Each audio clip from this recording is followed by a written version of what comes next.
Hello hi छाड़ू जय जगन्नाथ कहतु welcome to my new channel टिके गपिबा आउ टिके खाइबा। आज बनवा आलुचप से मुझे ये सब सामग्री। एबे आमे गैस रे गोटे कड़ाई बसेबा। कड़ाई रे अल्प तेल दबा।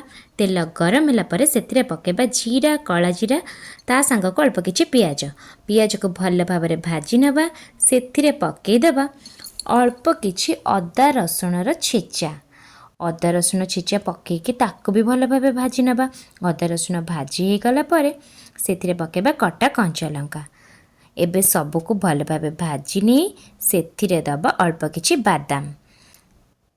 बादाम सब भल भाव भाजी हेले आड करि नबा लंका गुंड हळदी गुंड। एबे आमे सबु जिनिस को भल भाव भाजी नबा। वर्षा पागर आलू चप खाइबा को कहा को भल न लगे।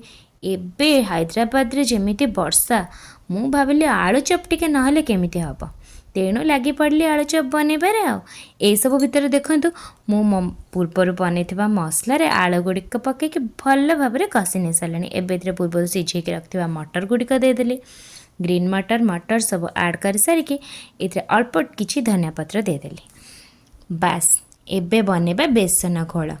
वर्षा हेला माने मुढ़ी सहित किछि ना किछि तेल भाजी खाइबा को मते भारी इच्छा हुए। हजबैंड को तेल भाजी एते पसंद नो तथापि मु तांको मने बुझे टिके टिके कौन केतबेले बनै दिए आ। एबे मु बनाउची आलू चप जहाँ मोर अति प्रिय। घरे थिला बेले तो बाबा को कहे आलू चप टिके आनिबो तो मुढ़ी सहित खाइबा। अरे अरे आपण मानक संग कथा हबा भितर एते काम सरी गलानी।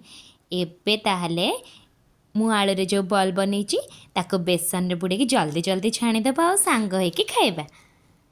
मु जाने चटपटा जिनस खाइबा को समस्त को भल लगे किंतु कौन करबा वर्षा दिन रे बाहर खाद्य पेटिक अवॉइड करबा कथा देह पई भल।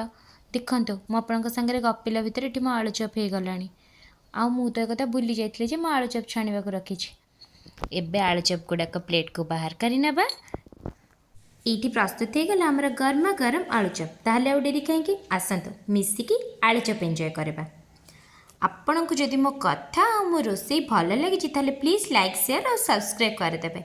रहिली जय जगन्नाथ।